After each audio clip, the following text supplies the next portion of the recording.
Government কে এখন যে DA rate আছে 38% আছে, আমাদের যে 12% আমরা দিয়েছি এরপর এটা হয়ে যাবে 20%। তো দেখা গেছে কি যখন pay matrix 7 pay state government implement করেছে 2018 अक्टूबर থেকে अक्टूबर 2018 পর্যন্ত আজ तक দেখা যায় तो सेंट्रल गवर्नमेंट 29% डीए रिलीज করেছে 29%, क्योंकि 2018 আগে তো পে রিভিশন হয়েছিল না, তো 18 তো রিভিশন হয়েছে। তো এরপরে যখন অক্টোবর 2018 পর্যন্ত সেন্ট্রাল গভর্নমেন্ট যে ইনক্রিজ করেছে ডিএ এটা 29%, আমরা এটা 20% রিলিজ করে দিয়েছি। দেখা যায় মোটামুটি অন এভারেজ 9% ডিফারেন্স আছে।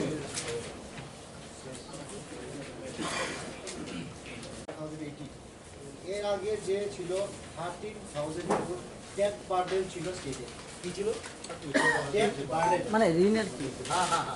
এটা এখন কমেছে কি বেড়েছে কি, হোয়াট ইজ দ্য স্ট্যাটাস? এটা আমরা কমিয়ে নিয়েছি অনেক।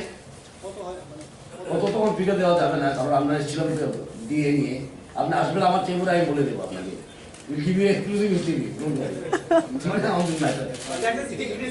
আমরা এখন এফআরবিএম এর ভিতরে নিয়ে এসেছি, সেটাই বড় কথা, ঠিক না? এফআরবিএম এর ভিতরে আমরা নিয়ে এসেছি এবং এটা খুব প্রশংসনীয় যে আমাদের এই ফাইন্যান্স ডিপার্টমেন্ট এতগুলি লোন, এতগুলি জিনিস আমরা মাইনাস নিয়ে কাজ করে আজকে এত বড় একটা ডিসিশন নিতে পেরেছি। বিশেষ করে অ্যাক্রস দ্য বোর্ড বলতে গেলে এই ডিসিশনটা across the board, not only 12% দিয়ে এডিআরডব্লিউ কন্টিনজেন্ট মান্থলি 1,94,000 এমপ্লয়িজকে বেনিফিট দেওয়ার সাহস থাকতে হয়। ফাইন্যান্স কিন্তু সাহসের ব্যাপার। ফাইন্যান্সে একটু যেমন আর্টও যেমন আছে, এখানে কারেজও লাগে আর মনটা একটু বড় লাগে, ঠিক না? তিনটা জিনিস লাগে, একটা হলো আর্ট অফ ম্যানেজিং ফাইন্যান্স, একটা ভিশন লাগে, আর একটা হৃদয়টা একটু বড় করতে হবে। তো সব কিছু ম্যানেজ হয়ে যায়। এবং নতুন বছরের আগে আমরা দিলাম এটা before 2023 to all the employees of 1,94,000 1440 কোটি টাকা আমরা খরচ করেছি এবং সেটাও যাবে বাজারেই যাবে, আবার ইকোনমিক রোটেট করে। We hope that the market will become more buoyant with this, সেটা তো আর কেউ বাড়িতে সব নিয়ে যায় না, ঠিক না? this will be new year bonanza or election bonanza, what is that? See, some people see the glass half full, some people see the glass half empty. It is up to you. It is up to you how you want to see it. Time instructor ওনারা আগে পেত 4,071 টাকা 60 পয়সা প্রতি মাসে, এখন থেকে পাবে 6,310 টাকা প্রতি মাসে। কমিউনিটি হেলথ গাইড ওনারা পেতেন 4,071 টাকা 60 পয়সা, এখন 6,310 টাকা করা হয়েছে। তো এতে দ্য অ্যাপ্রক্সিমেট যে monthly wages of this category of workers stands almost double in last 5 years.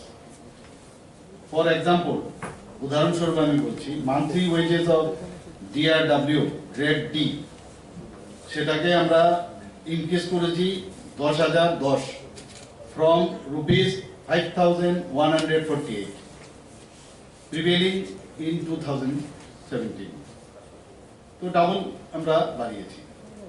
এতে করে over 8,600 DRW contingent, monthly rated, part-time etc.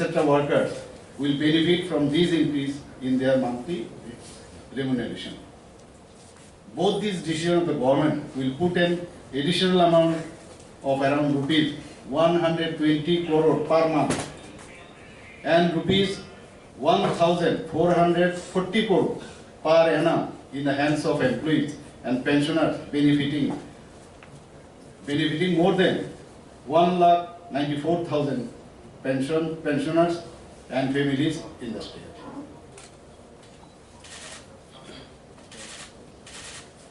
Next to our finance minister and 1440 crores পাবে এমপ্লয়ি পেনশনার 3%, তো 5% এখন 12%, 20% rise আমাদের সময় হয়েছে দিয়ে চিৎকার বার্তা শুনছি আমি অনেক পার্টি। আগে শুনেছিলাম হাউজিং নিয়ে চিৎকার বার্তা, তারপর শুনেছি সোশ্যাল পেনশন নিয়ে চিৎকার বার্তা, এবার দিয়ে চিৎকার বার্তাটা মনে হয় বন্ধ হবে, তালি ওরাও বাজাবে মনে হয়, নাকি বাজাবে না আমি জানি না, আবার তো দেখবে কিছু না কিছু বলার তো আছে। আর এই সরকার সবসময় চাই maximum benefit two maximum people. সেটা কিন্তু আমাদের প্রাইম মিনিস্টার আবাস যোজনায় হোক বা সোশ্যাল বেনিফিটই হোক, সবখানে আমরা চেষ্টা করি maximum benefit two maximum people. এই সরকারের এই এম নিয়ে আমরা চলছি, সেটা আবার প্রমাণ করে দিয়েছি আমরা এখানে। এবং বিরাট একটা খরচ যাবে, চিফ মিনিস্টার বলেছেন 1440 crore per annum, কিন্তু ছোট মোটো খরচ না, বিরাট একটা খরচ। সেটা এমপ্লয়ীদের কাছে যাবে। It will be additional, no? It is natural addition. It is natural addition. There is no subtraction, by the way. In finance, we are always adding. সব additional. Additional দিচ্ছি আমরা, আর বিরাট খরচ এটা। তারপর আমরা বের করছি এটা, কারণ আমরা চাই এটা বেঞ্চ মার্ক হোক কিন্তু রাজ্যের সরকারি কর্মচারীদের। এতটুকুই বলা। আর আপনারা এসেছেন, ধন্যবাদ। সেন্ট্রাল গভর্নমেন্টের বলবে, এখন আমাদের ফাইন্যান্স সেক্রেটারি বলবে, ওই ডিটেলসগুলি বলে দেবে।